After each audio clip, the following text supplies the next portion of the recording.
Hello and welcome to the Raptors Show on the Sportsnet Radio Network, presented by Coors Light. Go from full time to game time. Coors Light, made to chill. Make sure you find the Raptors Show wherever you listen to podcasts and subscribe. And please rate and review the show. I'm your host, William Liu. I'm joined by my co-hosts Blake Murphy and Alex Wong for the first hour here, as we take a look at the Raptors through 10 games. We took a look around the NBA because last night's games were amazing. And then, second hour, we got Marc Stein coming up, and we got some exclusive interviews in hour two. If we run out of steam, I'm just going to reenact the Draymond Gobert thing. I'm just going to be pulling you guys out of your chairs by your headlocks. And do you have enough wingspan to put me in a headlock? Because I have a very large head. He can leave his chair. Technique's more important than arm length in this case. I will simply just leave the studio like Catman. I'm just going to walk out of this conflict. Cat said I'm going to head out. Yeah. By the way, Will, you're not wearing your hat? Yeah. Did you Nize that? What happened? Yeah, I had to. I had to dash the hat because it was a little dirty. Let's see those calves, Giannis. Yeah. Well, it's very hot in the studio. I must have. It is. We have complained to facilities for 3 straight days. So I am wearing shorts in the studio, but thankfully it's just waist up kind of shot. You look insane. Anyways, okay. we got Blake helping us in the first segment today. The world famous Triple N segment. Blake, if you can explain to the listeners again what this segment's going to look like, and then what are we looking at today? Yeah. Before we do that, just if anyone didn't catch on Twitter, if there are any listeners who aren't active on there, Giannis is out tonight. Oh, okay. For the Milwaukee Bucks. OG Anunoby and Gary Trent Jr. are doubtful, and Dennis Schroeder is questionable. Schroeder hurt his knee, felt something in his knee on the first play of last game, he said on his vlog this weekend. He felt it a couple times throughout the day. So obviously yesterday a practice and more of a maintenance day, it sounded like, than a true practice day. But he's questionable. So this has the makings of a weird one. No Giannis, potentially no OG Gary Dennis. It's going to get odd. I want Thanasis. I think this is an amazing opportunity for Malachi to really step up. Like, we've been kind of teasing this idea of, like, he's quietly getting better, and the team is showing him so much love. Today, if it's Malachi lining up against Damian Lillard, you think it's his night? I'm just saying it's a big opportunity. It's the night he becomes Malachi Dellavedova. Yeah, tonight's actually, the night. Though. Yeah, tonight's hold the him night, hold Dame to like 4 of 16 shooting or something. Okay. All right. So we will tee that game up properly. Anyways, please bet on this game. Yeah, we will tee that game up properly in the final segment of the show today. We'll also talk a little bit about Indigenous Heritage Night down at Scotiabank Arena. Yeah, with Mike Tanton. I'm excited to hear that. Yeah, interview. You also may have seen streetcars and things like that with a TTC/Raptors mashup with some current and historic Indigenous sport figures. So you can go to culture.raptors.com to read more about Mike Tanton and the rest of those initiatives. And it'll be Indigenous Heritage Night. They're probably dropping a T-shirt too tonight, I want to say. I would think so. Yeah, okay. I'll get there nice and early. Josh Sue, I'll be seeing you. Yeah. You get a haircut? I did this morning. Nice. Yeah, it's How's it looking? It's been a busy day. I don't want to show my dome on TV. Yeah. Okay. All right. So no free hair. We are no free feet. Sorry, Wednesday's just a little free calves. Wednesday's a little wacky, you know. Will's calves are all you're getting for free. Wednesday is our new wacky day. It's not Friday. It's Wednesday, but Friday's all business. We got a whole weekend of games to tee up. That's right. All right, let's do this. Yes. Okay. So we're 10 games into the season. 20 games is the mark where team level stats start to stabilize a little bit. We have a good idea of who teams are, but 10 is a nice round number, and we had nothing else to do today. So we're going to revisit a segment that we did at the very end of the preseason, which is Nice, Nize, Noise. So I will give you guys a stat or a trend from these first 10 games, and you will tell me if that's nice, which means it's real, you believe in it, and it's a good thing. Yeah. If you want to Nize that, which means you think it's real and it's a problem, they got to fix this. Yeah. Or Noise, which is just you don't think it's going to sustain, we don't need to worry about it. You guys understand? Yes, I got my own Nice, Nize, Noise for you plot twist at the end of this segment. Okay. As well. So for you guys, we got to get JR to come in and explain Nize that again. But don't give JR any ideas about coming in, because he will literally put on an outfit right now and come to the studio. So we'll see him down at the... stick to best of JR, okay? Have a feeling today's show, maybe the Marc Stein segment will make best of. Otherwise, we're not heading in that direction. So let's start nice and simple. Okay. I'll kick it to you first. Nice, Nize, or Noise. The Raptors are 500 record, 16th in net rating, 17th in net rating when you adjust for strength of schedule. They are about as league average as a team can be through 10 games. That is probably Nize. Let's be honest. Like, I think that that's what we expected for this group in this season. I mean, I think that there is still, well, hopefully there's still quite a bit of improvement for offensive improvement in terms of execution, and we're seeing Pascal turning around and find his rhythm. We're seeing some injuries now, which also happens, and it's going to sort of affect things. But yeah, I mean, I think we know that this team is going to be really good defensively. They are really good defensively, but they're also really poor offensively. And when you combine that together, you get an average team. So I hope that I'm a little surprised that, like, have we not played a difficult schedule? I feel like it's been a lot of like the also Sixers. Played Portland, San Antonio, and Washington though, who are three of the worst teams in the league statistically. All right. So they have 4 games against top 5 teams and 3 games against bottom 5 teams. Right. Gotcha. And then the ones in the, like, I think by the end, like, the Bucks aren't going to look like an average opponent for very long. They will eventually be better, but just the way it is right now, they are about average for strength of schedule so far. Alex, what do you think? So our predictions at the start of the season on this show ranged anywhere from 40 wins to 44 wins. They're 5-5. They're on pace for 41. And just very average across the board. Yeah, you know what? I'm on Nize that in terms of, like, I feel like even though they've performed like league average so far, that they can fix this and that they can get better. Like, you know, you talk about the injuries. Is it just me, or do the Raptors always, once they get into a season, just have like 2 or 3 guys out all the time?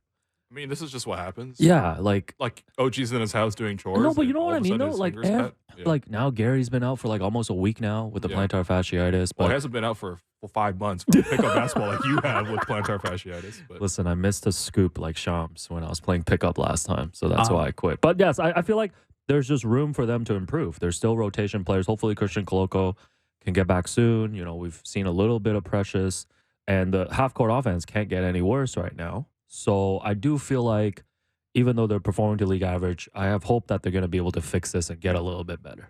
All right. Will, you want to start on the defensive side or the offensive side? Let's start with the positive. Let's talk about defense. All right. The Raptors right now through 10 games, and this is excluding garbage time in games as cleaning the glass does.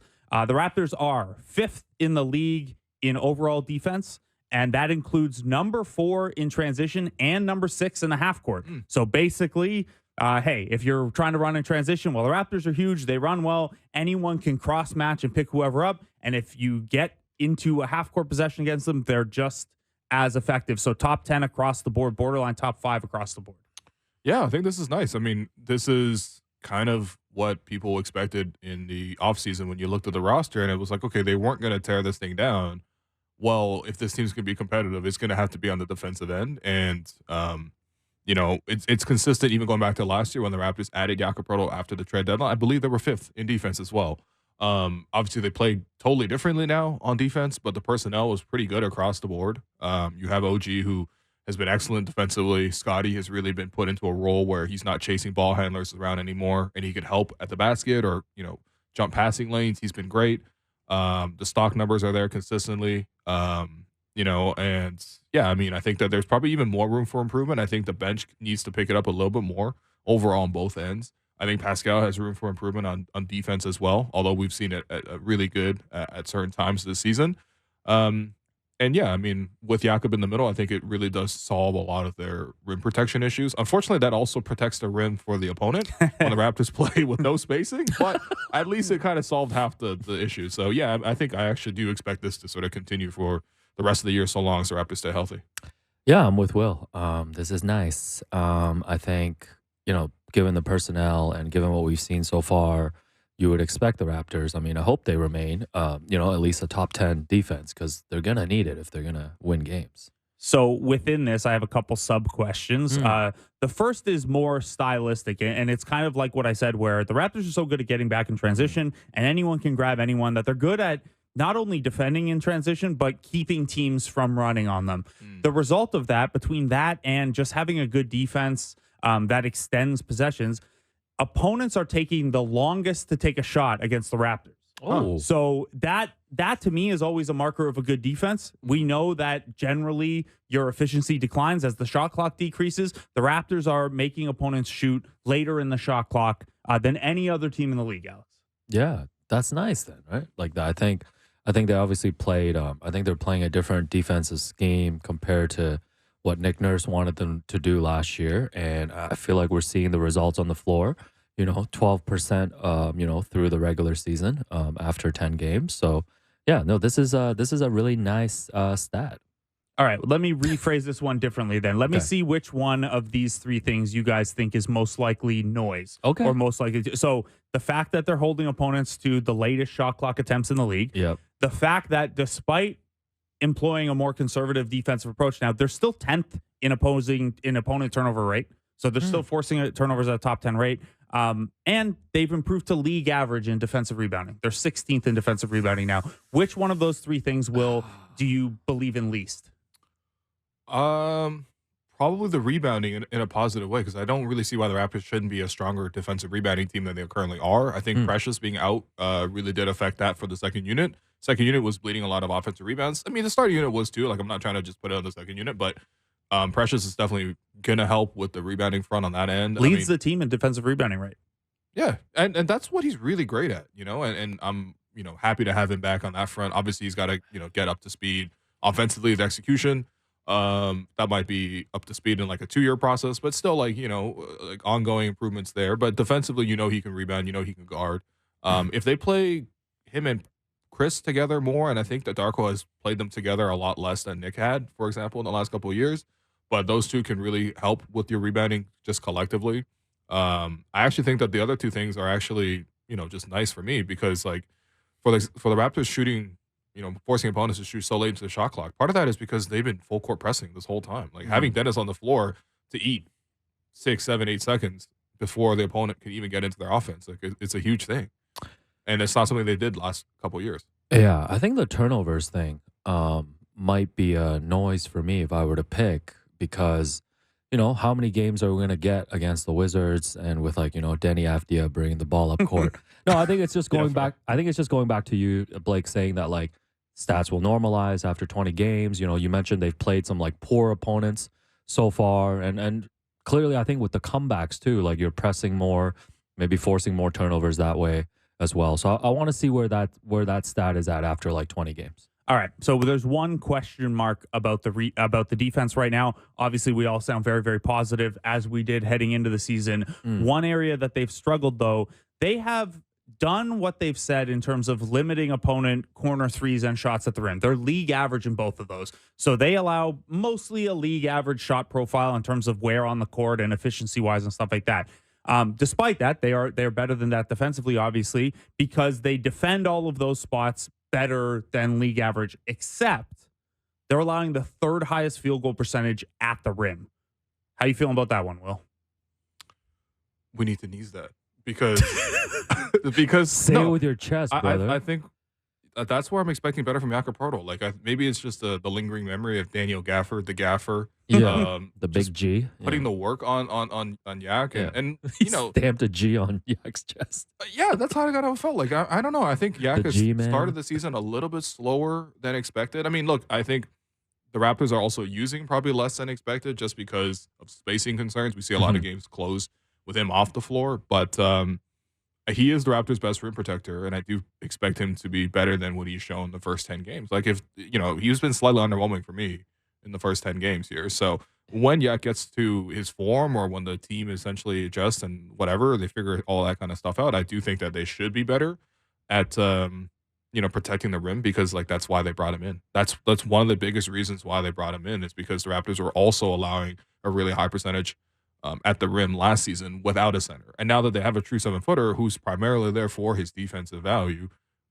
you would hope to see that effect change. So yeah. Alex, how do you feel about that one? Is it a Poeltl-centric thing? Is this kind of capturing more defensive breakdowns? What do you make of the Raptors being so good everywhere except defending those shots at the rim? Yeah, I don't know. I feel like it's probably a combination of those things, and I don't know how I feel if Jakob's our best rim protector. You think we can really improve on those numbers like that? I mean, we've seen Scotty with the help side blocks way more than we have with Jakob. I think with Jakob, you're not only hoping for blocks, but you're hoping for like positional stability, where he's in position and he's forcing guys to change their shots and shoot over, just a gigantic 7-foot Austrian man, but like it hasn't really felt that way. It feels like opponents have been able to get haven't felt his presence. Yeah, I think it's just overall too. If you're thinking about the starters so far, I guess he's been like the most disappointing. Would you guys say?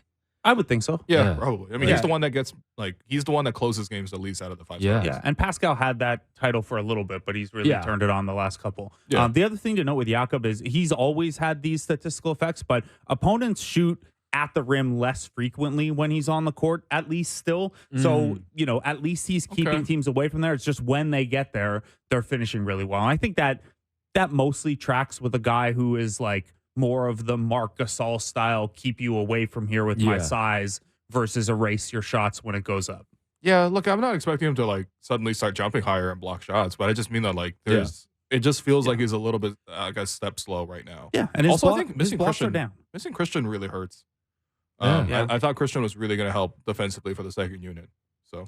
Yeah, we'll see. There's still no update on that. Obviously, as I tweeted the other day, because I get the question every time I tweet the injury report out, there is no update. He remains out indefinitely with this respiratory illness. The team will not be providing more information because it's a player medical issue, not an injury, until there's a change in his status. When there is a change in his status, I'd imagine he's 905 bound for a little while to kind of get the game legs back under him. And those 905 could use him. Oh, my goodness. They are 0-3 because all of their players are hurt.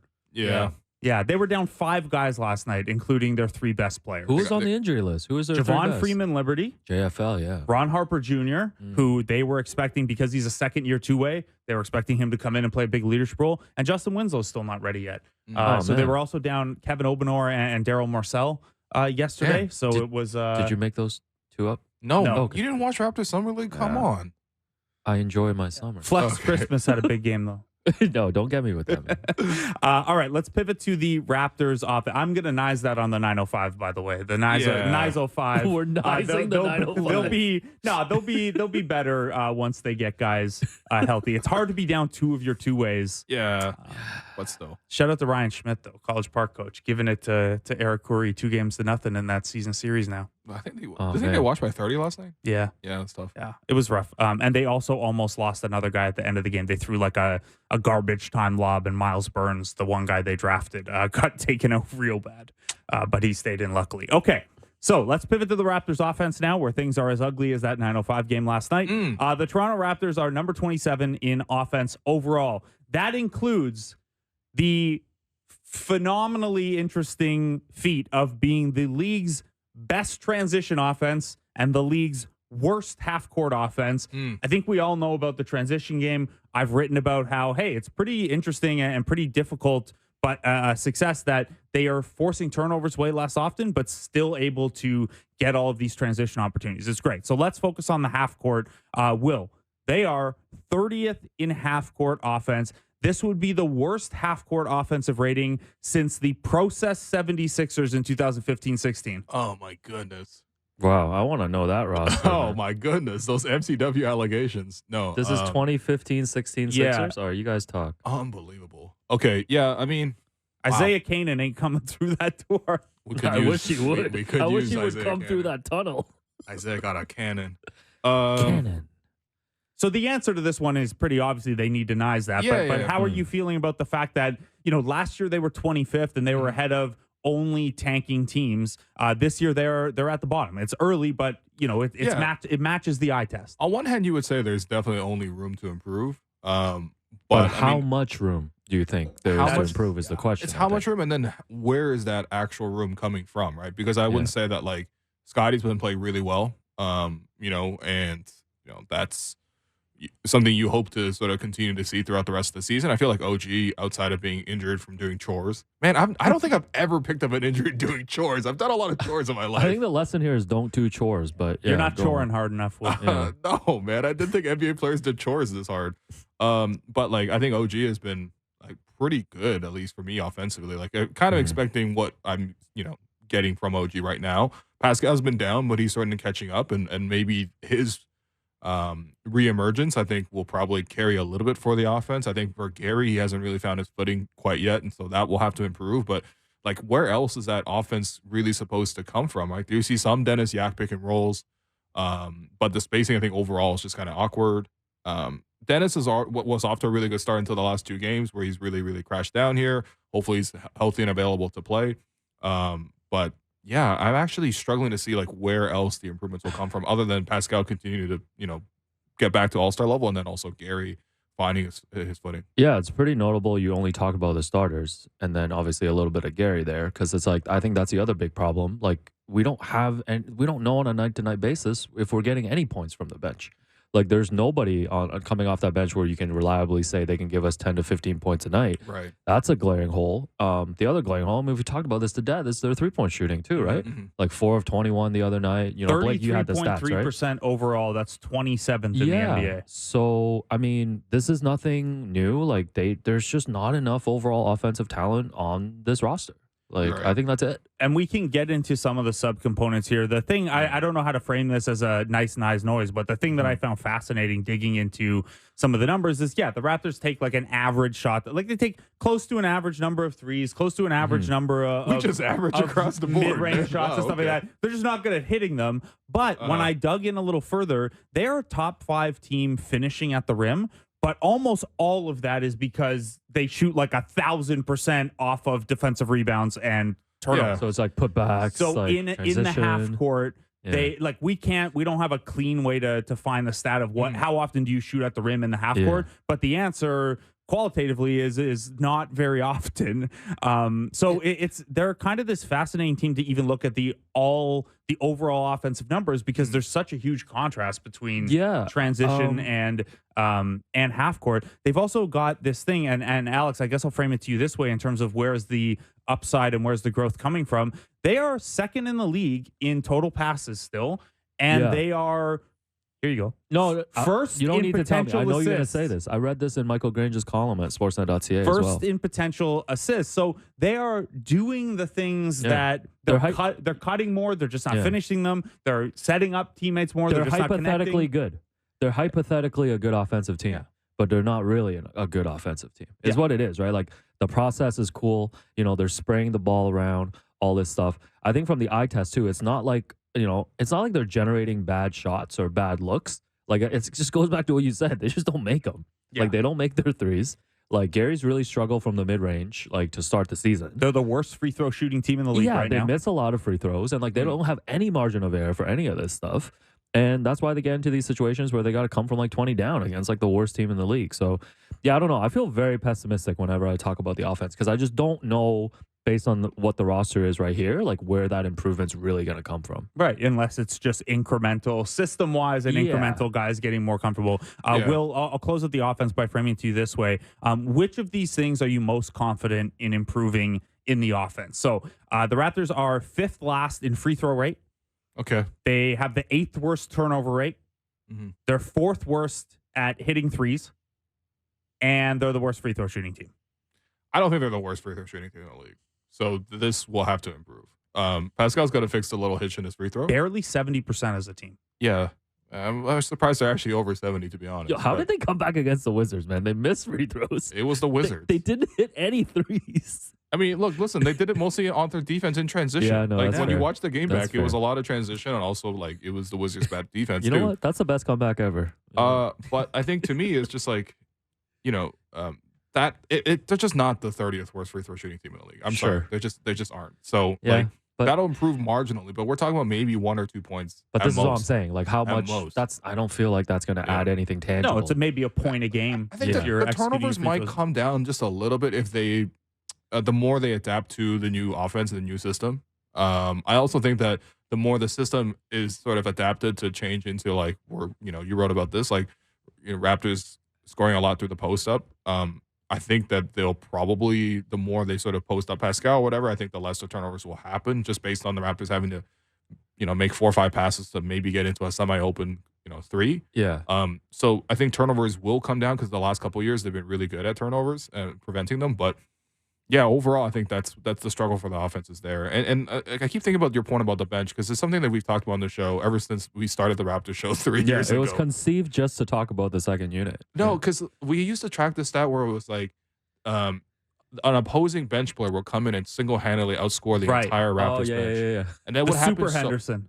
Yes, and it would happen like I'm not even kidding, like 10, 15 times a year. The opposing players should have gotten a chain. Nick Nurse should have had to gone into the visitors' locker room and had to give him a chain. One of the games was like Chetty Osman outscored a whole bench, and it's like, come on, man. Like at a certain point, some guy on Indiana did it like twice, I think. TJ McConnell probably. Yeah, it was actually McConnell, I want to say. Yeah, so speaking, okay, finish your thought, but then I have a McConnell pivot. Is this the 2015-16? Yeah. I have the roster up. I think the bigger picture is like, look, the Raptors brought in Darko to purposely change the offense in a different way. Yeah. To hopefully get more out of the group. And at least through 10 games, we're seeing that the group just has what the group has to give. Like, it doesn't necessarily matter how you play the offense. Yeah. The end result is still going to be limited by the talent. This is like the whole, like, the process is good. Like, the process is good. Yeah. But you just are not going to see the results. Like, Blake, you remember when Lil Wayne and Birdman, like, dropped an album? Yeah, like Father, Like Son. So then, because Lil Wayne was a much better rapper than Birdman, people online dropped a version where they cut out all of Birdman's verses.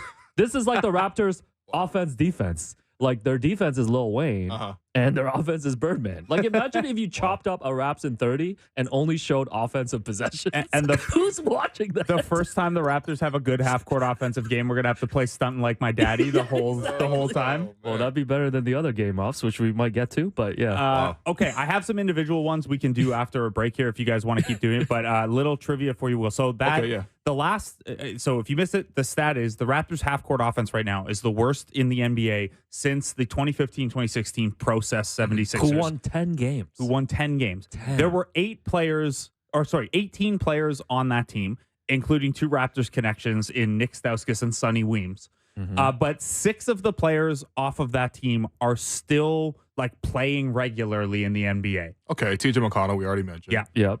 Robert Covington. Yeah. Robert Covington. Did Joel play in that season at all? No. No, I don't think any of them play for Michael the 70s. Carter Williams is still in the league. He wasn't on that the team. G League. Yeah, He was he's gone by already now. traded by then. Wow. Wow. Who else is on that Think big team? man. Oh, Rashawn Holmes. Yeah. Sean Holmes.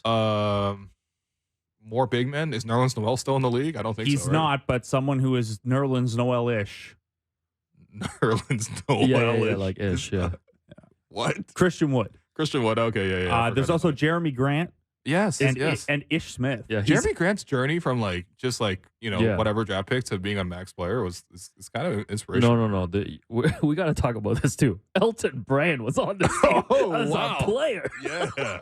At 36. Does that make you want to step on Elton Brand's neck? Yo, Brand has been a player and a general manager during the process era. What more can this guy do? Well, the funniest thing is Robert Covington is also back on the team now too. Like, Brand said, "I want Tobias Harris." Yeah. No, this guy was on Uncut Gems, man. Oh my God, get Elton Brand on the line, man. Oh, they were trying to reacquire Drew Holiday potentially. Oh yeah, that's right. They were gonna bring the whole band back, man. So they should have just kept the Uncut Gems team intact and built for a decade. Well, I guess they also won to the second round. I guess the Sixers are doing really good right now, so we got to lay off. The story. I think it was I forget the story. Maybe it was Emeka Okafor trying to make a comeback to the G League, but I definitely talked to Elton Brand for a G League story one time too. Oh wow! Wait, was he a player or a GM at the time? I think he was the Delaware GM at the time.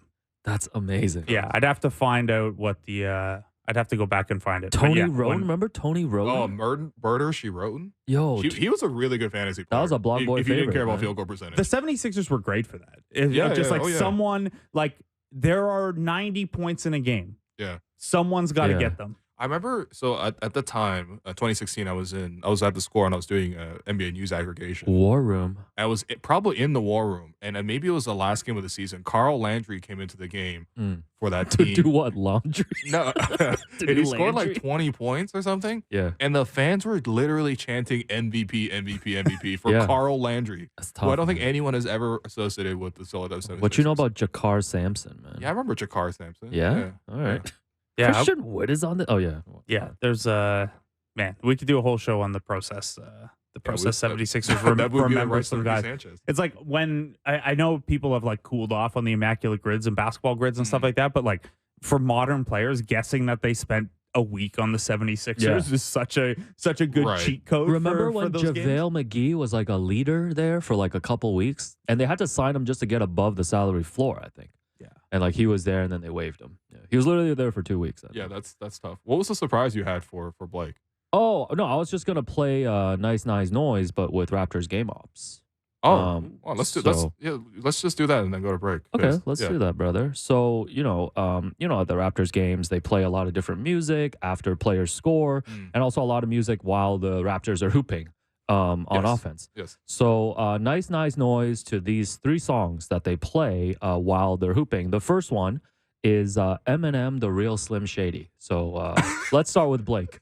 Yeah. Why did I throw the Eminem one to Blake first? Sorry, I went to a high school that was very bad at basketball and is demographically aligned with Eminem's audience. Demographically aligned. There's an easier way to say this. I swear to God. And just say it. Even we wouldn't fall to Eminem. Okay. So you've never personally hooped to Eminem? No, it's so funny because like it'll just be Eminem? like Dennis Schroeder will be like, bring the ball past half court, and then you hear the dun dun dun dun dun. I'm like, come on, man. Who is trying to hoop to do we this? want him to do a hezzy to the beat? I want them to play Eminem Stan. Just see if the possession goes for 8 minutes. Oh man, it was Nido. It was you.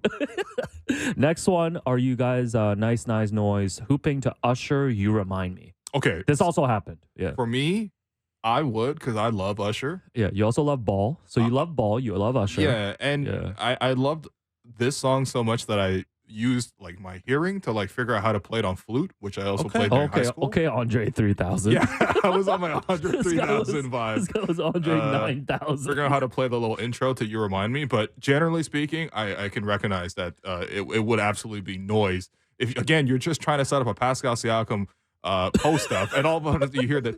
It's like I can see it though, like doing the R&B spin. If you're Pascal Siakam as part of your spin move, like you've got your button-up shirt undone, and it's one side is out to the side as you spin. There's like rain falling on the court. I need one of you to track their stats during these songs. Last one, Mace, Feel So Good. Another kind of just strange jam to hoop to. I can get there more with this than the other two. So if you had to pick the 3, nice, Mace would be nice? I think so, of the 3. Okay, yeah. and Eminem is the nice. Yeah. It also qualifies as noise. Yeah. To me, it's not music. Okay, so let's also nice noise these 3 drops that play after a player scores. The first one is Pascal when he scores. They do the Nelly. It's getting hot in here.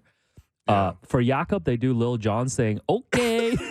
And the funniest thing, the other night, the Wizards committed a goaltend, and they gave Jakob the okay. And I was like, can we, like, the ball's got to at least go through the basket to play a drop. Like, and Scotty, I think you guys know with the Jay-Z, it's your boy. It's your boy. Yeah, so nice noise, those 3 for me, guys. Wow.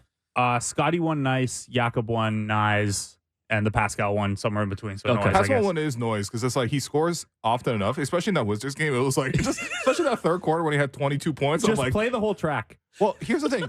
I think they have like a 3-point drop for each of them, and then also a 2-point drop because I know Fred used to have like 2 drops. The Yabba Dabba Doo. Yeah, for 2s. Which I'm not gonna lie, I miss. And then like a cha-ching kind of sound, like a cash register Great, for the 3 or whatever. That's what he saw in Houston. Yeah, actually, you should play that every day. Cha-ching.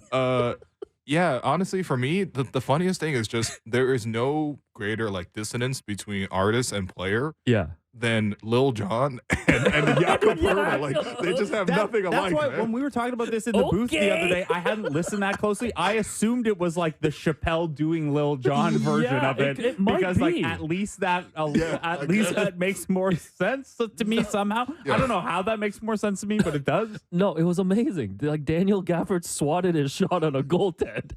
They're all walking up court, and then it's like, okay, like. What are we doing? And they're down 19. We're now reviewing to see if it's a good basket, and like it doesn't make sense. Anyways, that's the Raptors game. That was my little. That's the Raptors game. That was my little haters. addendum to the NNN segment. So wow.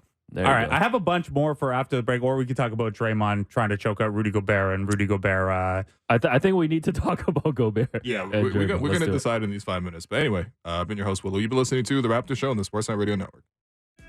Welcome back to The Raptors Show on the Sportsnet Radio Network. I'm your host, Willow. I'll continue to be joined by co-hosts Alex and Blake. We are going to go around the NBA and then probably come back to a couple of nice noise ideas. But big night in the association last night, Alex. What happened? Oh, guys, big night. The in-season tournament was back last night. Low-key, I think Adam Silver might have cooked with the in-season tournament. Yeah, let's get him on the show, man. Yeah, we should. Yeah, okay. Awkward. It was funny last night watching some of these games, and the announcers are going through elimination scenarios. Teams could, like the Thunder with a loss would have been officially knocked out of the in-season tournament before the Raptors have even played a game. I like it because this is, if Adam Silver really wanted to replicate Champions League or whatever, like come on the one show. or two games, come on the show, Commish. You're immediately worried you're out. Yeah. No, I don't want to make a big deal out of Friday's game against the Celtics, but Raptors got to win that for their in-season tournament chances. Like if the Celtics go to 2-0 and the Raptors start 0-1, like because only the top team from each group goes on, and then you got 2 wild card spots. Like, that's a must-win on Friday. And Joe Mazzulla is locked in right now watching the Town getting ready for this spot. How's he watching the Town on Wednesday? This is crazy. This is the not messing around crew. So stop messing around. I'm doing the PG version here, but are the Raps wearing their gold jerseys? Yeah, you said that, right? Yeah, they better drip and the gold, new courts. Man. Well, the pregame fit pics that you guys always get off on the new court. Oof. Well, I'm gonna say I wore the Grady jersey for the first time at pickup yesterday. Oh, and I'm here to report to you, 5 made threes. Oh, you brought the dick out? Yes, I did. Okay, I was Dan Dicko. Okay, yeah. So 5 threes. So yeah, about that fit pick, like my nephews are actually hooping in the morning at Scotiabank Arena on Friday. Cool. So you seem upset you weren't invited. I'm so pissed. So I will be there to take an early preview of the early fit pick on the court. You know what? Scoop is all. No, there might be shoot around. You guys don't want to go to shoot around? Yeah. I don't live anywhere near Scotiabank. Shoot arounds have also not been particularly fruitful the last couple of years. Teams have really scaled back on the scope of shoot around. Sometimes you get lucky with the visiting team, but we got to get Josh Robbins, PBWA, man. Or is it Howard Beck now? It's Beck now, friend of the show. Okay. Anyways, back to the in-season tournament. Things got hot and heavy, guys, in Western Conference Group C last night between the Minnesota Timberwolves and the Golden State Warriors. They were playing the second of 2 games in a row. Mm-hmm. What is the Golden State Arena called now? The San Francisco one? Chase. Oh, yeah, that's a Chase Center. And the Wolves have taken the first game. And then yesterday, 90 seconds into the game, Jaden McDaniels apparently put Klay Thompson into a little chokehold. Klay was. You guys can argue these facts after, okay? I'm just delivering what the internet's telling me. And Klay's jersey was ripped during the scuffle, so a scuffle breaks out. Rudy Gobert steps in. I think Rudy was the one actually that put Klay in the chokehold. My bad. And then Draymond runs the length of the court, hunting down only Rudy Gobert in this scenario. Dragged him for a sleeper hold. Maybe I'll pass it to Blake, a wrestling expert here. You can maybe more expertly describe what took place. Yeah, so it was probably closer to just like a chin lock, which is kind of a rest hold. Like when you see guys on the ground, like it's going to commercial and you need to fill some time. You're just like, you've got him to the side and you've kind of got his head here. Oh, they got to watch the clock like us? I didn't realize this about wrestlers. Yeah, they do. You got to know. Bret Hart, you got 2:55 out. That's a big part of the referee's job to make sure they stay on time and be like, hey, 20 seconds to commercial and hey, we're coming back and stuff. So, it wasn't a true sleeper hold. A true sleeper hold, you need the second hand in there to really, put pressure on both sides and then you squeeze your elbows together and that's what puts the pressure on the sides of the neck. Watch Ted DiBiase videos. The $1 Million Dream. Rowdy Piper had a really good sleeper hold as well. Brutus the Barber Beefcake, one of my favorite I almost names. said Brutus the Beefcake Barber just because that would be just as silly a name. Like if your last name is Beefcake, I wouldn't also need a nickname. Turn your mic off, Will. What happened to the show I love? The adults are talking wrestling. Anyway, so this could just as easily be an MMA conversation as well. He went for the rear naked choke. Is kind of what they call it there. Coming to Sportsnet. And credit to Rudy Gobert. It takes a lot for me to give credit to Rudy Gobert for anything. He did invent COVID after all, and he's not a particularly the Alexander Graham Bell enjoyable to watch. But I did think this was good trash talk afterward. He said, he's grabbing me. The choke wasn't good enough. It wasn't enough for me to really have to go to sleep, but he tried. He tried really hard, but it wasn't good enough. I was to where I felt like I was in danger of falling asleep or something like that. Yeah, I mean, Will, this was a hard one to pick because in wrestling terms, this is like a heel against a heel, like Draymond versus Rudy. This was tough. I mean, Draymond invented, punching a teammate before the season and like ruining chemistry. And as Blake said, Rudy might have invented a few things as well. What was your take on this situation? I'm sorry. The whole post-game thing with Rudy, I think we're going to talk about how, like, Rudy was like, oh, Steph wasn't playing the game because he got a knee sprain. And so Draymond couldn't wait to get ejected.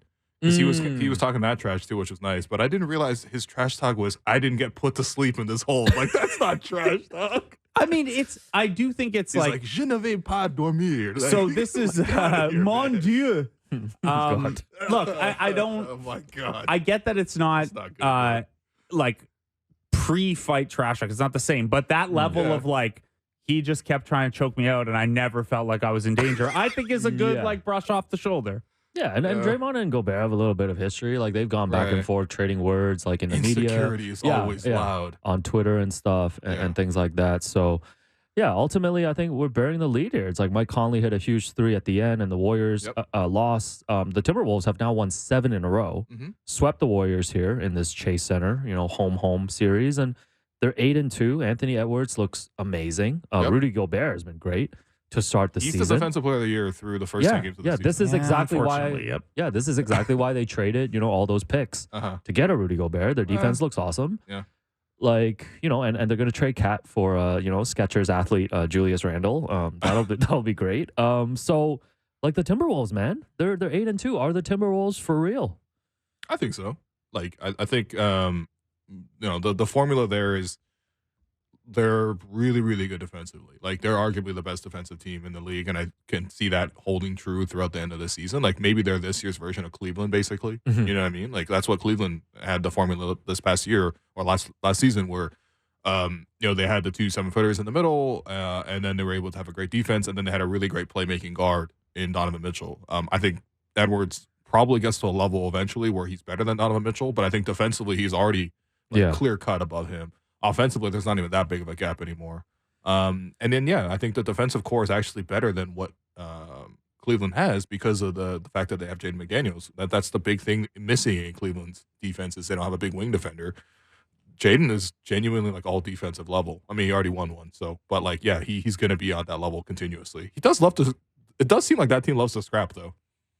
Oh, the Wolves? They're a scrappy team. Remember? Yeah, I think you need that if you have Gobert and Towns, though, as your 2 bigs, right? Like, neither of those guys are particularly stick their nose in the muck kind of guys. So surrounding them with dogs is, I think, a pretty good way to do it. And, like, Naz Reid's a pretty physical guy off the bench. I don't know. I like them. And I think, they're probably a team that, given how heavily leveraged they already are and like, headed for the second tax apron next year and stuff, I could see them being aggressive at the trade deadline as long as the piece they're acquiring is expiring contract. Like, I think their bench is in good shape with Anderson, Naz Reid, and Nickeil Alexander-Walker, he's having a really good defensive season so far. But they would probably like one more offensive-oriented piece out of there, I would think, especially as insurance. Mike Conley's pretty old as well. So I don't know. I could see them adding from here. I was not super optimistic about them heading into the year. I still don't know that I'd be super confident about them in a playoff series unless Ant is like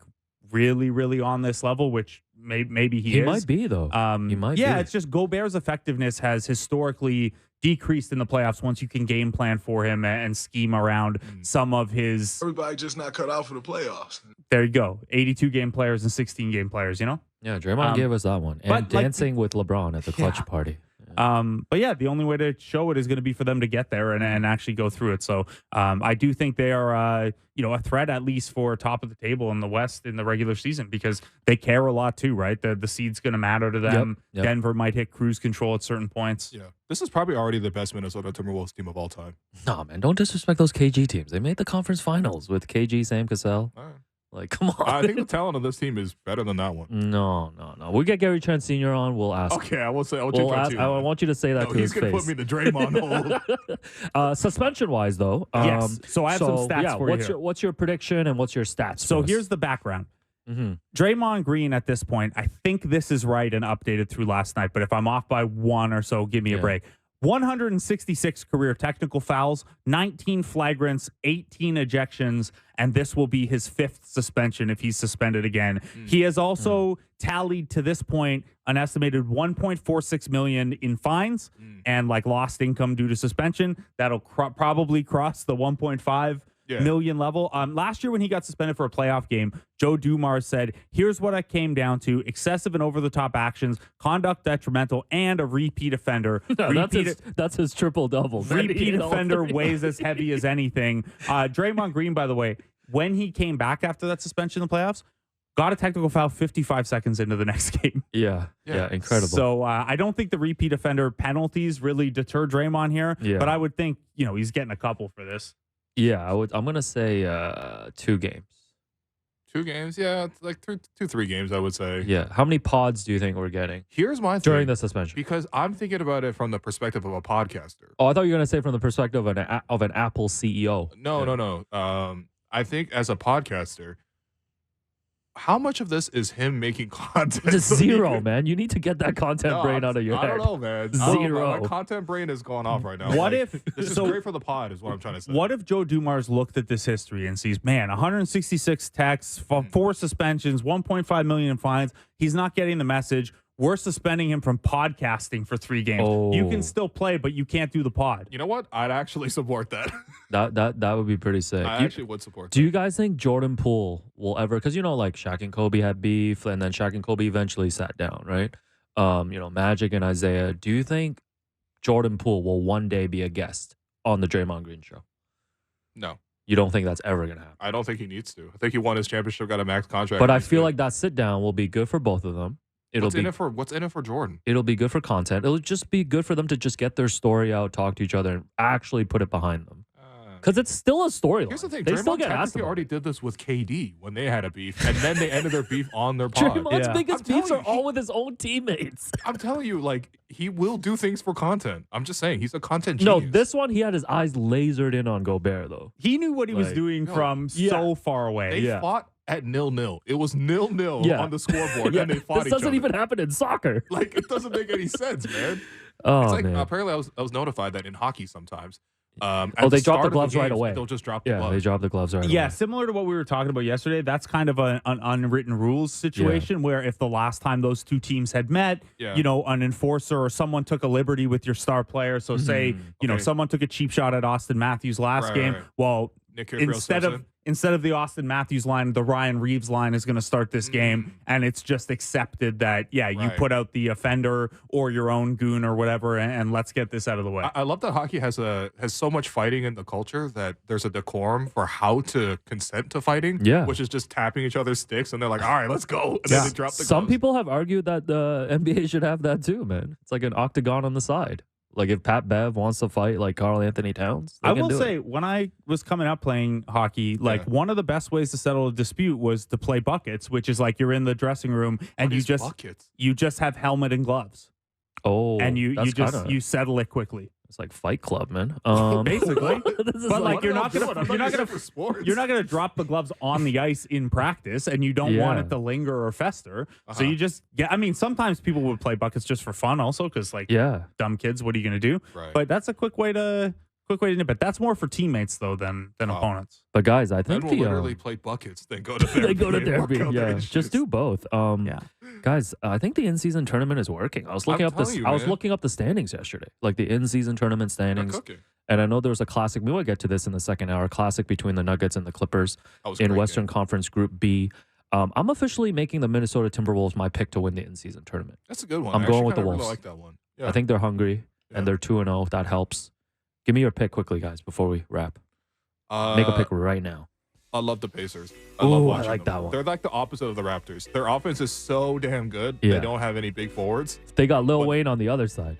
Bro, they just beat the Sixers, man. The Sixers have been red hot. I know. I'd said the Magic originally. The Heat are 2-0, and they're not going to win an NBA championship this year. I can see the Heat carrying just as part of the culture. Are they allowed to go to Vegas during mid-season? Anyways, yeah.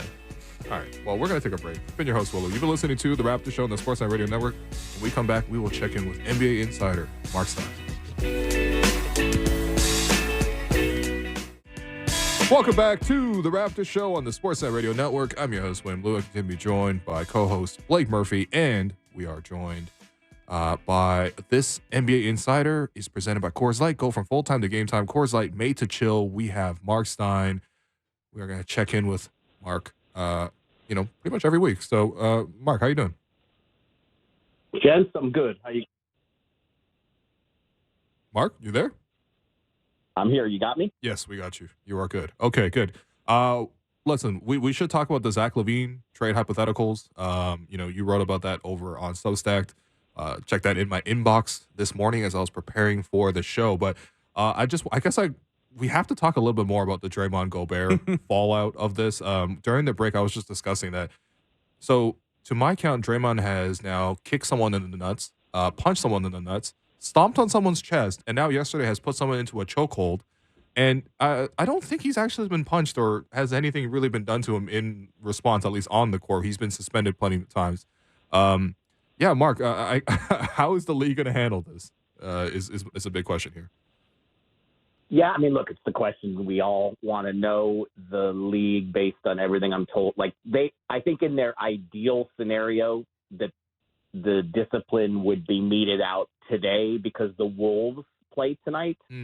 But I think they've raised the possibility that, it could stretch into tomorrow. They have to make a ruling before the Warriors' next game, and Golden State doesn't play until tomorrow night. So obviously they're going to interview anybody who was involved with this thing. I mean, I have to think, look, he got a 1-game suspension for the stamp, as we would say it in soccer terms, on Sabonis in the playoffs. And when Draymond Green got that 1-game suspension, the league said that his past history was a factor. So, I mean, if you use that math, does that mean we'll see a 2-game suspension this time? I would also say guessing is so hard because the league, it's all over the place with these decisions. So, speaking personally, just for me, do I expect a suspension? Yes. Will it be 2 games? Will it be 1 game? Longer than 2 games? I'm not sure that I have the wherewithal to properly handicap that for you guys. Marc, I'm as curious as everyone else. Marc, like you said, Joe Dumars mentioned with the suspension last playoffs that repeat offender weighs as heavy as anything. Draymond Green has 166 career techs, 19 flagrants. He's been kicked out of almost 20 games. He's lost $1.5 million in fines. Does the league need to consider a creative form of discipline here for Draymond? Like I get that the repeater penalties in theory get larger and larger and punish you as a repeater, but Draymond just really does not seem to care, right?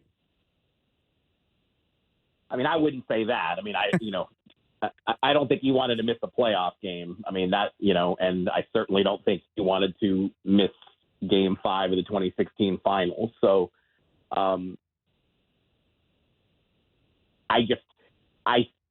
think, look, I've thought in the past that also when this happens too would be factored in the fact that something like this happens so early in the season, so early in a game.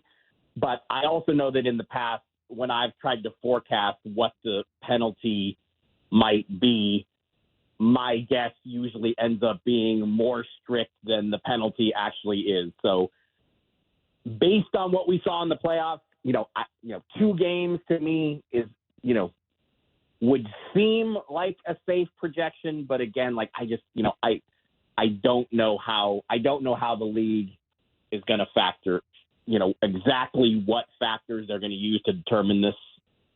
I mean, I think I hate to say it, but I think we have to wait and see. I really don't know.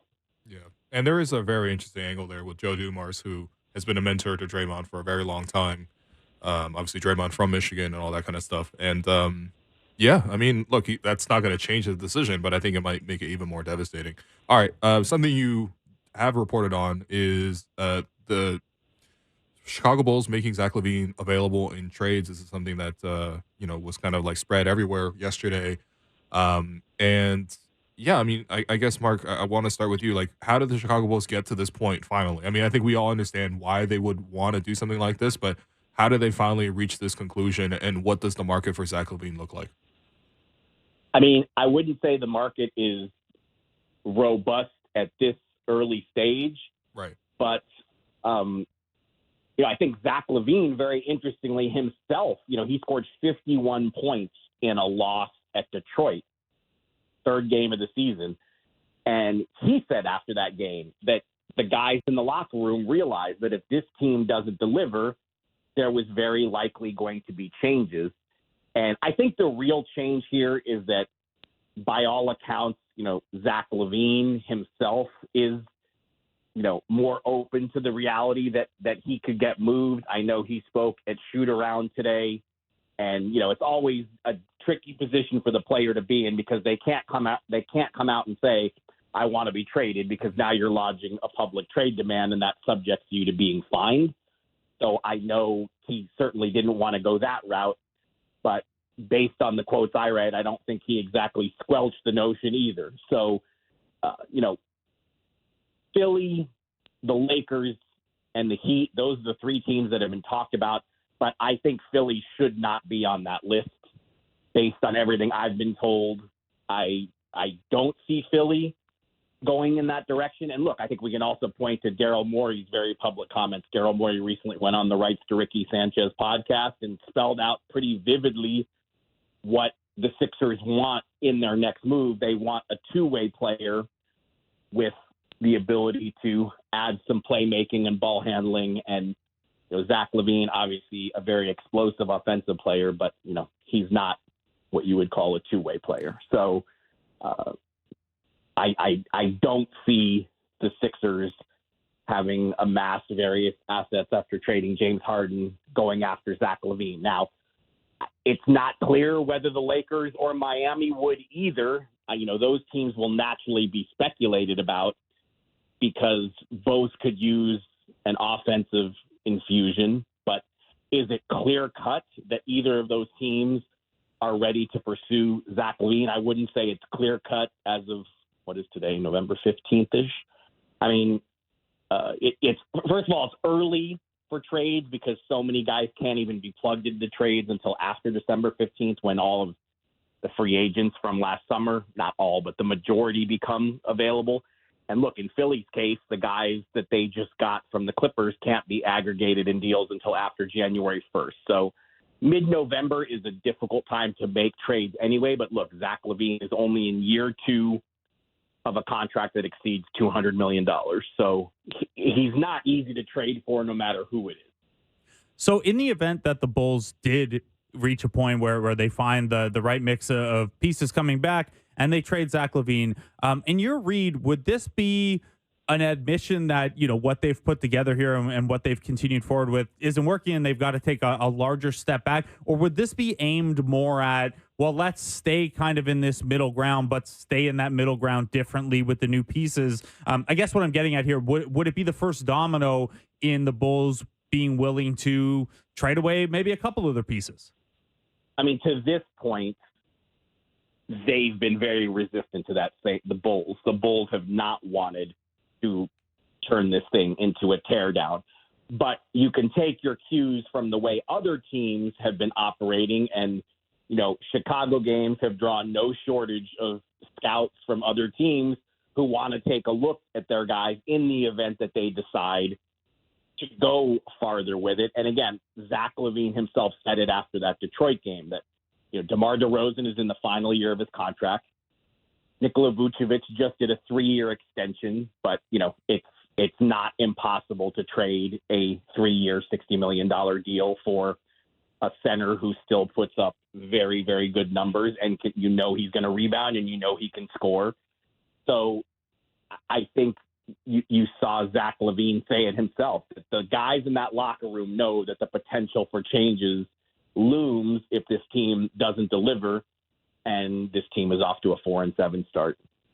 Yeah. Since this is a Toronto radio show, I wanted to ask, in your opinion, do you think Toronto could potentially get involved in this for Zach Lavine? I don't see it speaking just from my read, but I honestly have not heard about Raptors' interest there, and I certainly can't give you a 1 billion % rule it out until I report it out. I have not heard about the Raptors as a potential bidder here to this point.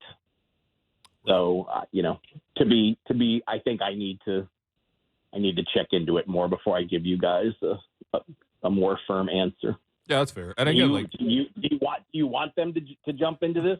I mean, look, we spent a lot of the first hour discussing the trends for the first 10 games of the season, and one of the notable trends is that the Raptors are 30th in half-court offense. A lot of games they lack guard production, and so the Raptors do have, whether they want to make some sort of like Pascal for Zach kind of trade. I mean, that I guess is the cleanest 1-for-1. I don't really see why that the Bulls will be interested in that if they're going to try to pivot. But they also could, for example, aggregate some salaries, including Gary Trent, Chris Boucher, Otto Porter. You throw those three salaries together, you're pretty close to where Zach's contract is. And of course, at that point, you have to discuss picks or prospects. I don't necessarily see it as a great fit for Toronto, but I can definitely see how a very, very talented scorer could help a team that is 30th in half-court offense. But again, this is so early, right? Because I think for most front offices, I'm sure you know this way better than me, but most front offices are using the first 10, 15, 20 games of the season to evaluate first, especially during a time where so many contracts can't even get moved. So this is more setting the table for what happens a month, 2 months from now. I do think that is right. That the 20-game marker, that is an old NBA maxim for a reason. I mean, it's hard to make judgments after 10 games, and as you just noted, I mean, there are so many contracts you can't move before December 15th anyway. It really is December 15th when trade season takes on a whole different tenor, and then, the G League Showcase is, right around there, right before Christmas, and you get a lot of executives that start talking. And I just remember last season, right around Christmas for the rest of the trade deadline, the Raptors, various Raptors players were talked about in scenarios incessantly, but it really tends to spark up more after December 15th. So, Mark, the 20-game mark, like you said, is an axiom, and it is so for a reason, because of CBA reasons, sample size reasons, etc. But let's look at a smaller sample. Each time we've had you on, there was a reason to talk about James Harden's fit with the Clippers, and the Clippers have lost 6 in a row and fallen to 3-7. Yesterday, Paul George and Tyronn Lue, saying the right things afterward, but Kawhi and Russ kind of skipped out on media, as they sometimes do. What is your read on just why this hasn't clicked quite yet? Obviously, they have a lot of runway here, but this is about as badly as it could have started. Yeah, no, I mean, there's no doubt about that. I guess I'm gullible enough to say, you know what? These last 24 hours have been pretty good for them. They looked very credible at Denver, which is as hard a place to go as it is. Granted, the Nuggets don't have Jamal Murray right now, but, that was an encouraging performance. And to be able to get Daniel Tice, who Indiana has basically waived today and bought out, so he can join the Clippers once he clears waivers. That's a really nice pickup for a team that is desperate for size. You saw it last night. The Clippers are just super small. We've talked about Dallas being small, Golden State being small, Phoenix being small, but the Clippers, after losing Mason Plumlee, really need an infusion of size. And I got to be honest, I'm shocked that Daniel Tice isn't someone Indiana could have traded. He's on a very reasonable number. He has a team option for next year. It's not a player option. Why the Pacers are just buying Tice out so he can join the Clippers, I'm a little bit baffled by that one, because, again, there is no shortage of teams on the NBA map that can use an extra big man, and he was excellent for Germany in the World Cup, and I'm a fan. So if the Clippers are getting Tice, assuming he clears waivers and nobody claims him, that's a nice addition. Yeah, I would say it's maybe Indiana's just doing him a favor because they weren't playing him at all.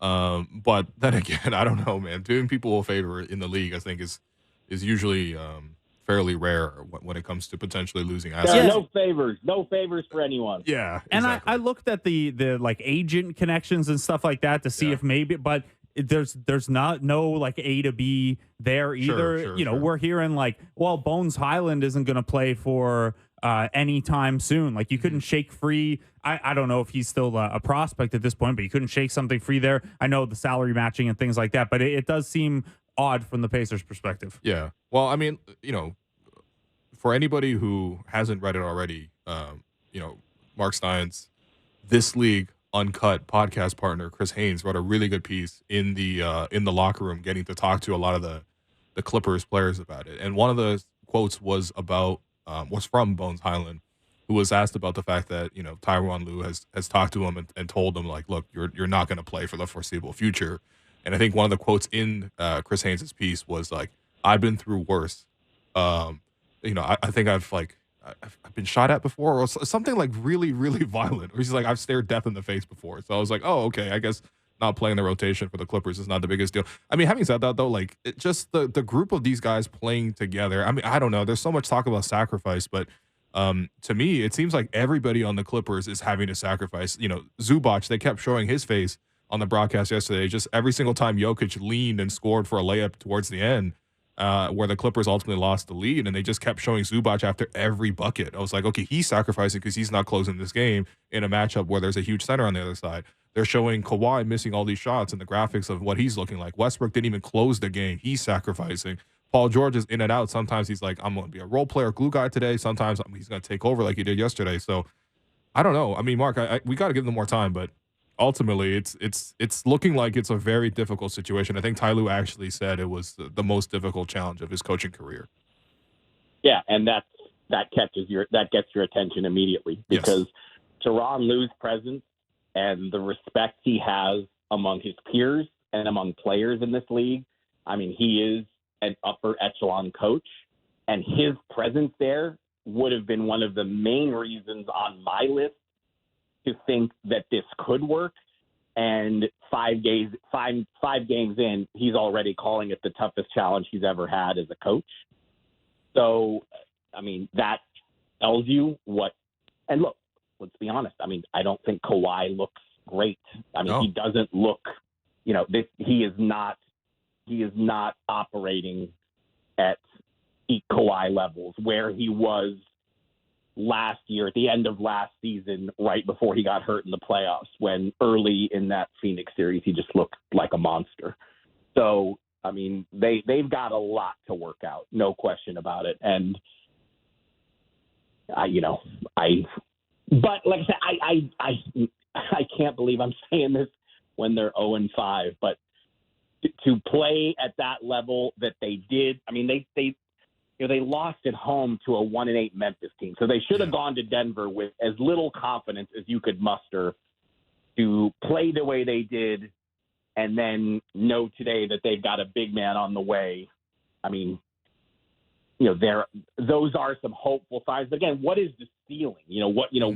How can this team be a contender in the West? I mean, even if they, quote, get things right, get things fixed, whatever phrasing you want to use, I mean, is this team really a threat to win the Western Conference? I mean, it looks a long way off. Yeah, the funniest thing is last night it's very clear. They still don't have an answer for Nikola Jokic. And if you want to win a championship, especially out West, you need to have an answer. But nobody does. Nobody has an answer for him, but you have to have your own identity and do what you do really well. And they're not there yet either. Yeah. Well, Mark, we've taken. I got one last question. Okay, for you guys. Are they ever going to let the Raptors play an in-season tournament game or what? My sources say Friday they're finally going to be allowed, but they're not going to be allowed to move on. The fix will be in, all that stuff. We will see the gold jersey and black and gold court on Friday, though. Yeah. Finally. Well, you have two sources on that? Just the one. Just the schedule page that promises we're finally getting in the mix here. 29 teams ahead of us in the in-season tournament standings. Someone's really got to call Adam Silver about this. But welcome to the IST. Yeah. Mark, appreciate you, and we'll check in with you next week. Sounds good, guys. Take care. That NBA Insider was presented by Coors Light. Go from full-time to game time. Coors Light, made to chill. Shouts to Marc Stein. Always shouting out Canada and looking out for Canada. I wanted to follow up just to have the exact quote that I mentioned by Bones Hyland. This is in the piece that Chris Haynes wrote. So this is from Bones Hyland. He said, quote, "He communicated with me, he being Ty Lue, and that's all you can really ask for. It can be frustrating, but I'm going to stay ready. Of course, I want to play, but I try to keep things in perspective. I've experienced worse. I've faced death situations, so this is something I can handle." Yeah, that's a good. Wow. That's good perspective, man. Did you guys hear too? He said, "At least I didn't die." Yeah. We just got James Harden. At least I didn't die. That's tough, man. It's only been 5 games. Man. The other thing I saw about Bones Hyland was I think he told a reporter that the Denver Nuggets don't plan on giving him a championship. Yeah, he didn't get one yesterday. Okay. Allegedly. Yeah, I know. There was a bit of a falling out there with Mike Malone. He was out of the rotation, but like, just per rules, like he was part of that team. No, that's a baseball thing. But I don't believe the Raptors gave one to JV or DeLon, right? Or CJ Miles. They didn't get any of those. Damn. So you would have thought of all team people. Discretion, I think. Yeah, of all people, like I think JV should have gotten a ring. He actually was a rotation contributor, started lots of games before he got traded midseason, and he was a long-time Raptor. Yeah. And like he got you Marc Gasol. Yeah. Yeah, that's right. Which is pretty big. All right, what are we going to do? Give DeMar a championship ring because he got us Kawhi? Yes. I disagree with Steiny Mo about like any optimism for the Clippers coming out of last night. Like they just they don't look right. They did play a lot better. They did play a lot better. They played their small ball group. You know, PJ Tucker hitting corner threes, all that kind of stuff. But like to a certain degree, it's just like all they had was like mid-range jumpers at the end or pull-up jumpers. Yeah. And on the other end, they were just like Jokic leaning on guys and getting layups. Their roster just doesn't look like a roster that's going to win a champ or contend at all in like a 2023 NBA. Like it's just. Yeah, I don't think Daniel Tice is going to change that. No, like Daniel Tice shouldn't be this like big pickup. Like he's no Isaiah Cannon. But so like, what are we doing here? Just like this far before the trade deadline, buying a player out to let him go to a contender. Like this is get Adam Silver on the line, man. Yeah, wow. It's show business, not show friends. You know, I don't really understand. Unfortunately, I picked the Clippers to win the championship. So right. How you feeling about that? I got to ride with my boys. I mean, Ty Lue's already in wins and lessons mode, so it's looking tough. He's already called it the hardest coaching challenge of his career. Yeah, and he's coached like stressful LeBron teams before. Here's a quick question for you to round out the segment. The Bones Hyland thing. If he's out and he's on the outs, like obviously the Raptors don't have an obvious piece that would fit in snugly with the Clippers and make the salaries match because Bones Hyland is making, not very much money on this deal. You'd have interest in him, right? Like Denver gave up on him because he wasn't going to be in the rotation. They picked up a couple seconds. The Clippers have now given up on him. I feel bad. They were talking him up in preseason. Yeah, and he was playing well. And like it's obviously a bad mark for the player that's happened twice in your career already. Yeah. But at the same time, you got bumped out of the rotation for, a championship team that had a championship level backcourt, including Jamal Murray, and now you're getting bumped out of the rotation for a team because they have Russell Westbrook and James Harden, and then a bunch of other guards like Norm and Terrence Mann as well, taking some of those. I don't know. I think it does feel like everybody feels a little bit squeezed. And almost like unnecessarily squeezed in a way. Like Westbrook, for example, went there midseason, had such great success. They gave him so much credit for he cares with the regular season. He plays hard all the time. When some of their stars went down in the playoffs, Westbrook really stepped up and played really well. And then he came back and he signed a biannual exception. Like to be clear, like that's the same contract that Jalen McDaniels is on. You know what I mean? Like he's sacrificing to play for that group, and all of a sudden he's now getting benched. You know what I mean? Like. He's sacrificing. The other guys who sacrifice, like Man, sometimes will close games, sometimes he won't. Yeah. Norm, I mean, I don't really think that Norm should be closing too many games just based on his defense, but ultimately, like, everybody there is just a little bit squeezed. And I feel like, what did they ultimately benefit from that? Maybe James comes in and he looks awesome, but they already had lots of star power, especially on the wings. Yeah, I wonder, too, like, they've got that new arena coming. Like, I wonder if Lawrence Frank was able to, like, how much of this Harden trade was Lawrence Frank and how much of it was Steve Ballmer? Being like, yo, let's make this push, get this one more star. Because like, I feel like, I respect Lawrence Frank's resume, and I thought the Clippers got off to a pretty decent start before the Harden trade. Yeah, I named 3 of his hits.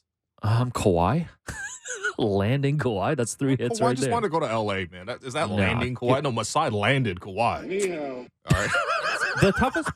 The toughest part about the opening the new arena stuff is like you also have to keep these guys. I mean, Kawhi and PG haven't signed extensions. The arena is not opening this year, and like I do think that part of some of this just happens because of population and demographics. Like there are just so many people and so many basketball players in California, but all 4 of their main guys and Norm are all like hometown kids basically. And the whole marketing push sounds like it's going to be about like, no, the Lakers are Hollywood, the Clippers are for real Angelinos. Like this is more representative of the city of LA than the Hollywood side. Do they do this with like the Dodgers and the Angels?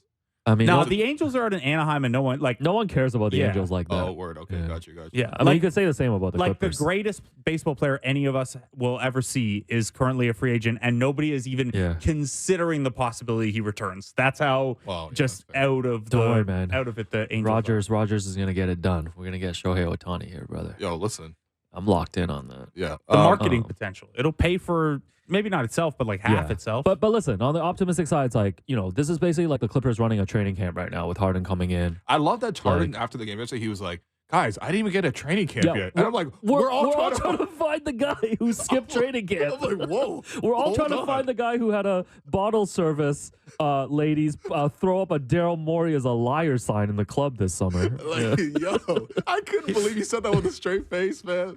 He's like, here's the issue with the training camp idea, though. Other than like that, you're already 2.5 games out of avoiding the play.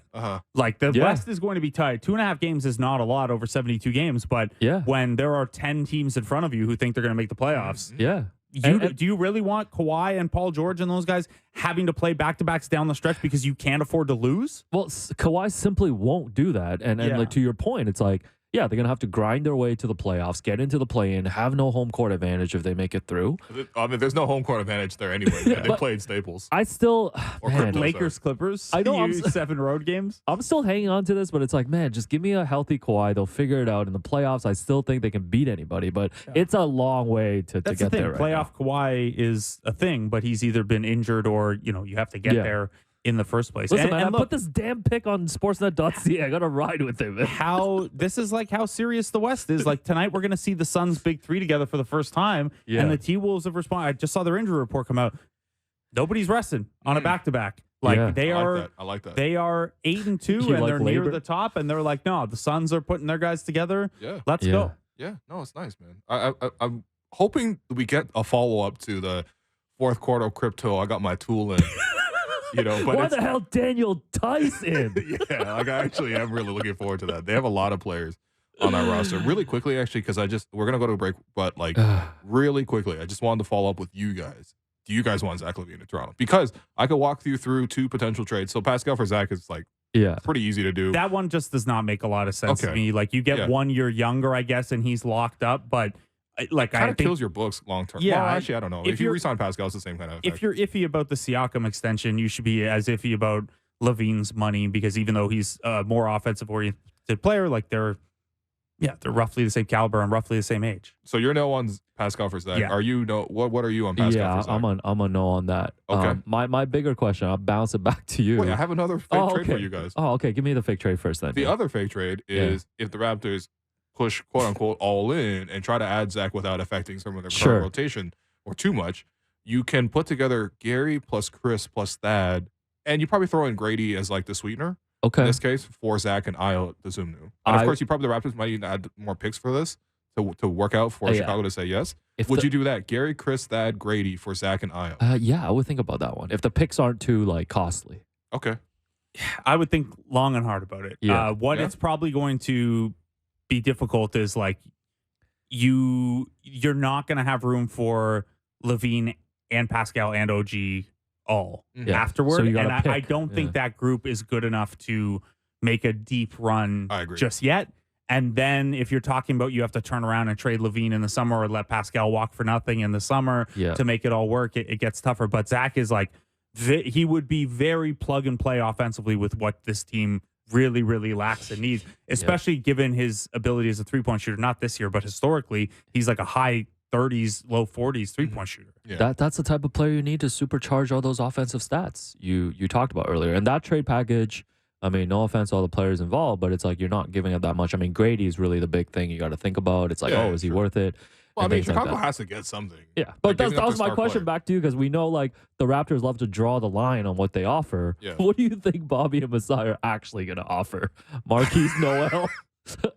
Ownership in the 905? No, I think they would pretty much offer up the like, here are all the least important salaries that make it work. Yeah. And Picks. sell it as Maybe like, you guys said November 15th that he was available, and you don't have takers. We'll take his money off the books. We'll clear off that 3 years, 100. Take his money, man. I know. I'm just saying that would be their play if you're trying to do it with a no assets move. I'm not saying it's going to work, but like you call their bluff on how badly they want that deal off the books. Yeah. Once again, I feel like we get into a scenario where it's like the Raptors need to just figure themselves out first, figure their Pascal OG situation. Yeah, this is easier this is easier to work through if Pascal and OG have deals done. Right. There's no clean path to like make a move and then know exactly where you're going right now. Right. My only thing with this is my prediction is Zach goes to Miami, and it's something involving Kyle Lowry plus some prospects. Man, I like that. Kyle should go to Minnesota and back up Conley. Conley and Kyle should form a tandem. Man, not again, man. That's what happened in Minnesota or in Memphis to start his career. I think Kyle would be nice in Minnesota, man. Nice little Conley insurance. A lot of teams could use a bench point guard. Yeah, it's okay. We're gonna. It's a breakout game for Malachi, but we're gonna talk about that after this break. I've been your host, Will Lou. You've been listening to the Raptors Show on the Sportsnet Radio Network. Welcome back to the Raptors Show. I'm Blake Murphy. Will Lou and Alex Wong will join us in a couple minutes here to properly tee up a Giannis-less Bucks game. Tonight is also Indigenous Heritage Night at Scotiabank Arena. Earlier this week, I sat down with Mike Tanton. He's a coach, a mentor, youth advocate based in Saskatchewan. He is one of 8 Indigenous people, past and present, who are a part of a TTC and Raptors campaign. You'll see them on TTC vehicles around the city the next couple weeks. He's also the co-creator of the Living Skies Indigenous Basketball League. Talk to him about those initiatives and what Indigenous Heritage Night means to him. Here's our interview with Mike Tanton earlier in the week.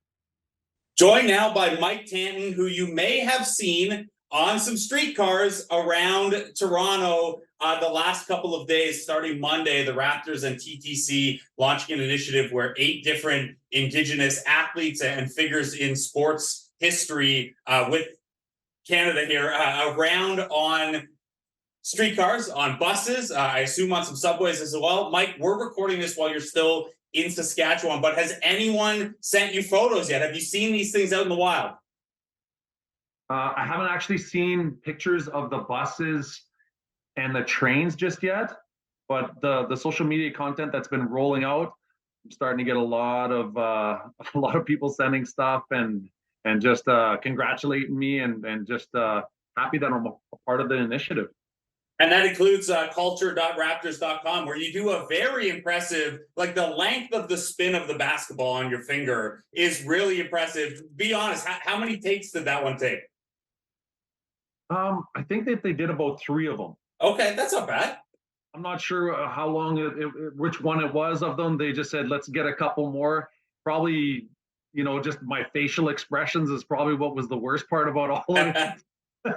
Man, I got to be on camera 2 hours a day, so I know how that feels, the hyper-analyzing yourself. So this is, look, it is very, very cool. I'm sure people have sent you the social media. You'll be here Wednesday for the game, the Raptors against the Bucks. It's Raptors Indigenous Heritage Night on Wednesday. And yeah, you're one of 8 athletes as part of this TTC and Raptors partnership as we try to, as part of, Truth and Reconciliation, continue to tell these national stories of Indigenous athletes like yourself. Before we get into some of your story, how cool is it for you to not only be on the TTC and stuff like that, but to be on there with people like Tom Longboat and Kendra Jesse and Joyce Spear Chief Morris and a number of other names?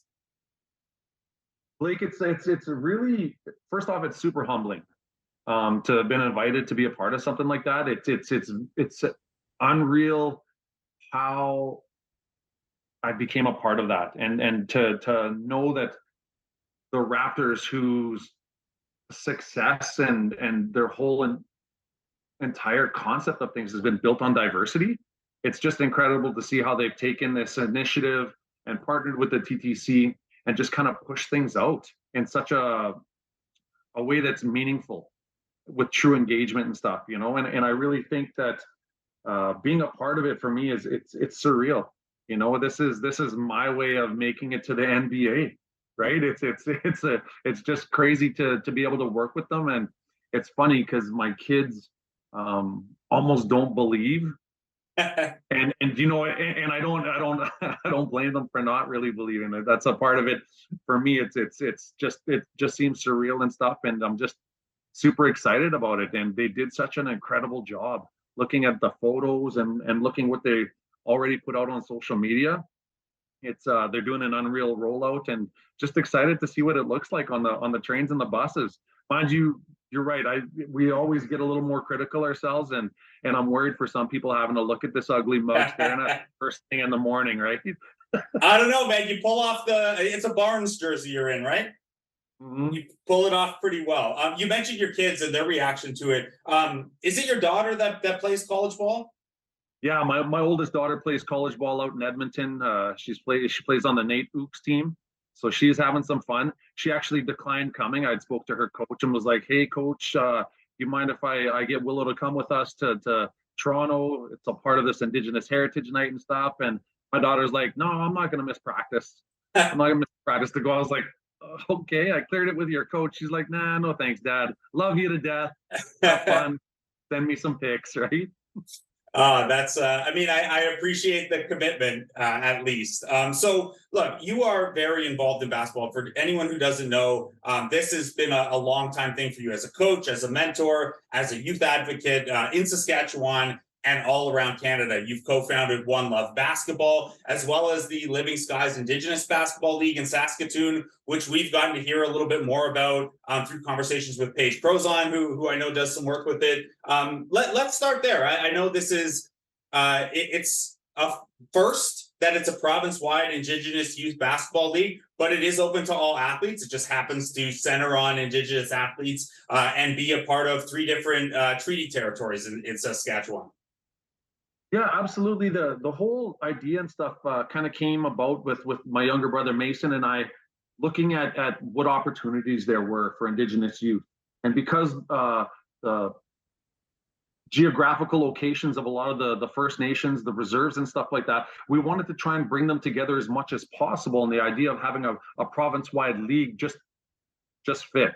And it was an opportunity that we didn't have as youth, and we wanted to try and provide that, right? At the same time, we wanted to knock down any barriers to participation.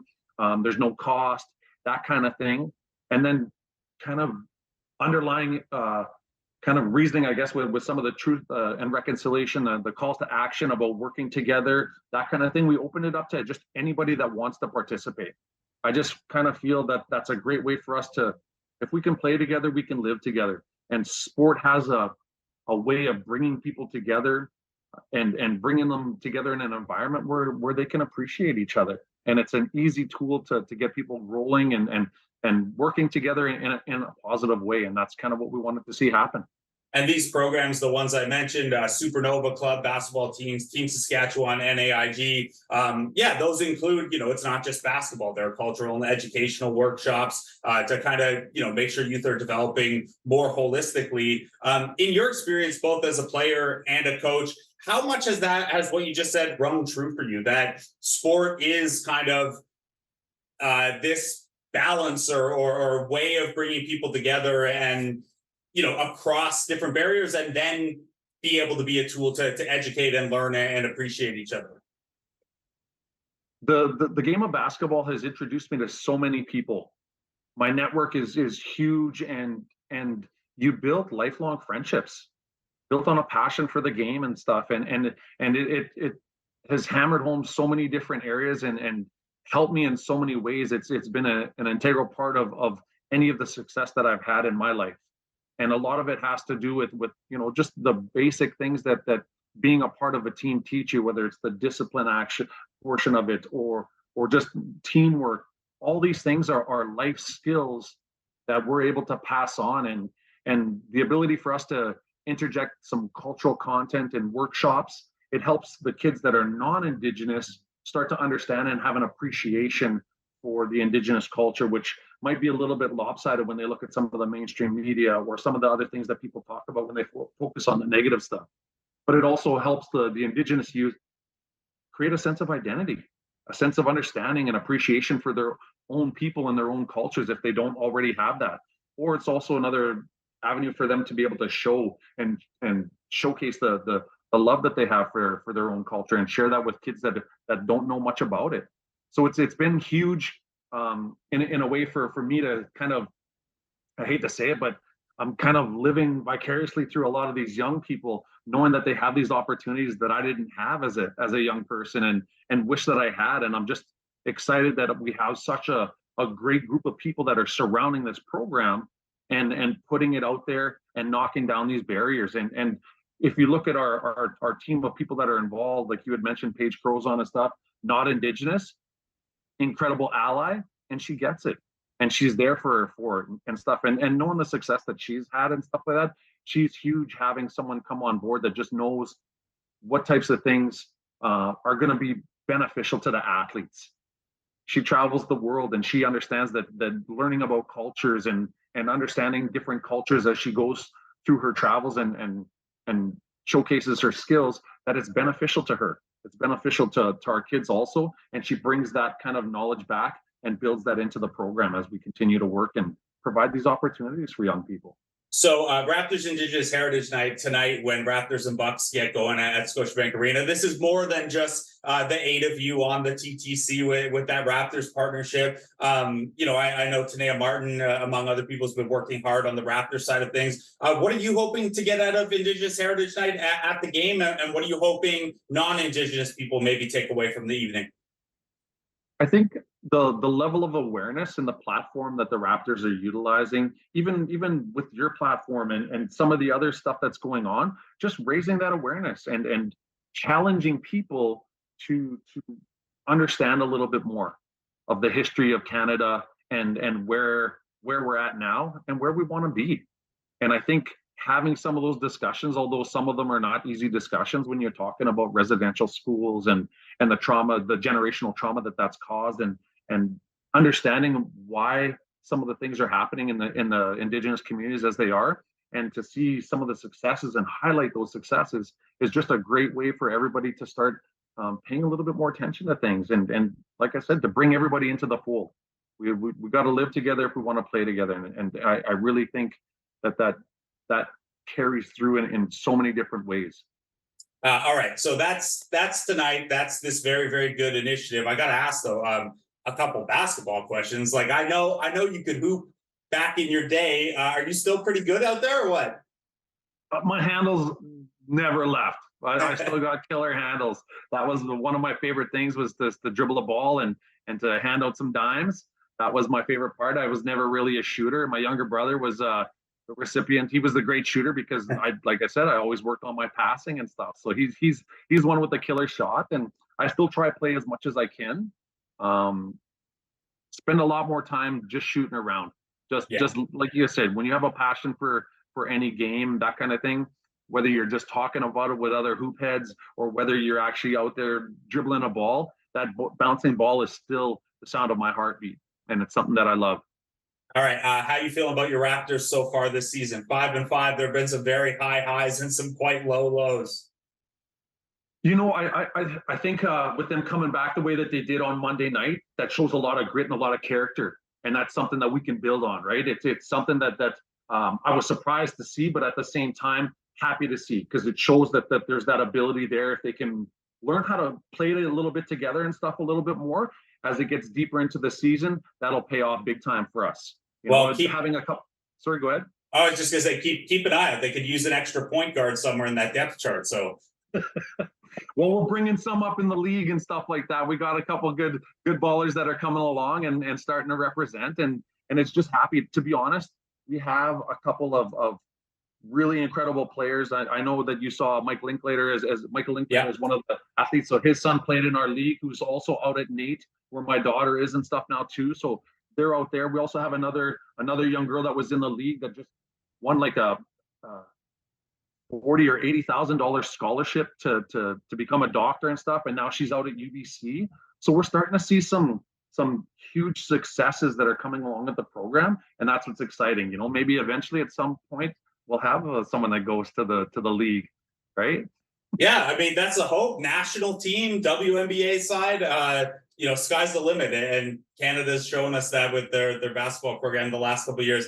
Mike Tanton, OneLoveBasketball.com, LivingSkiesBasketball.com, a number of other places. And if people want to read more about you, culture.raptors.com, or just scan the QR code that's apparently on these subway and streetcar murals as well. Mike, thanks so much for taking the time out. Look forward to meeting you down at the arena. Absolutely. Thank you, Blake. Appreciate you. Appreciate your time. And thank you for shedding some light on this initiative that we got going. Appreciate you.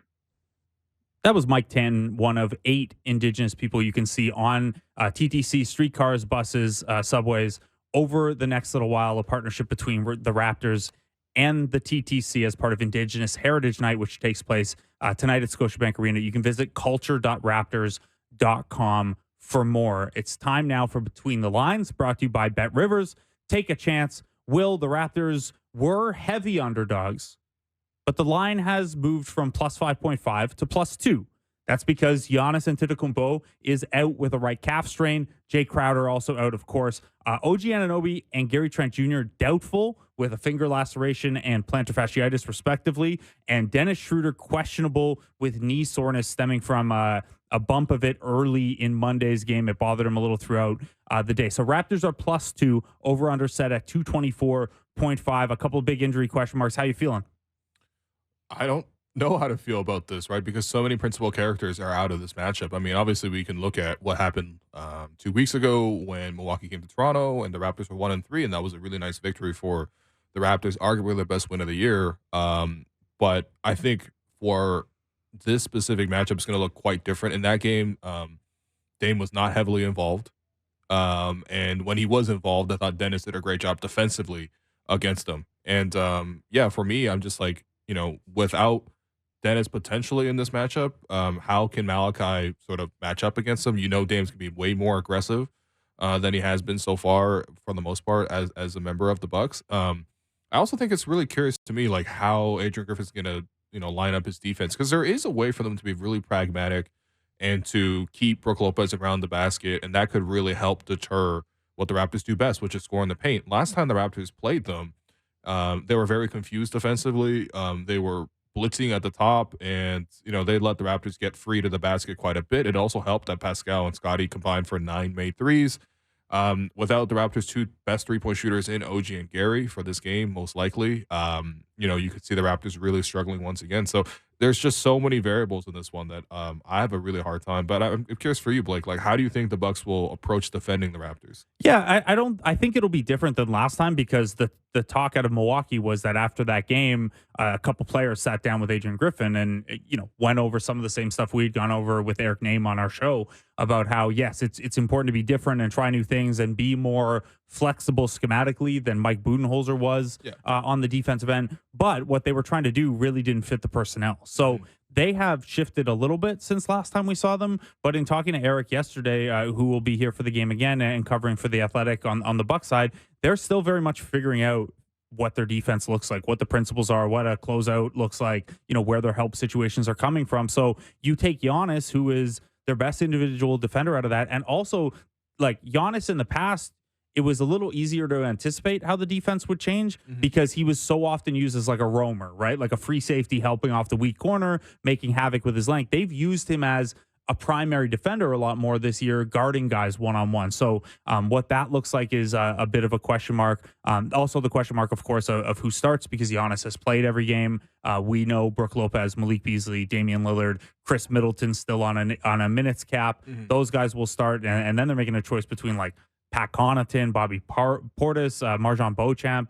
It's not great, and it kind of exacerbated by Jay Crowder also being out here. So this one's a tough one where I actually really like how the Raptors match up if they had their pieces, but who the heck knows when you have 3 of your 6 best players potentially not playing, and in two of their cases probably not playing. Yeah, my best advice would be to wait to see the exact status of Dennis Schroeder. If he's going to play, I think I actually feel pretty confident, but ultimately, I'm going to say the line, and I'm going to pick the Raptors. So that was Between the Lines, brought to you by Bet Rivers. Take a chance, and that does it for us today. I've been your host, Walu. You've been listening to The Raptors Show on the Sportsnet Radio Network.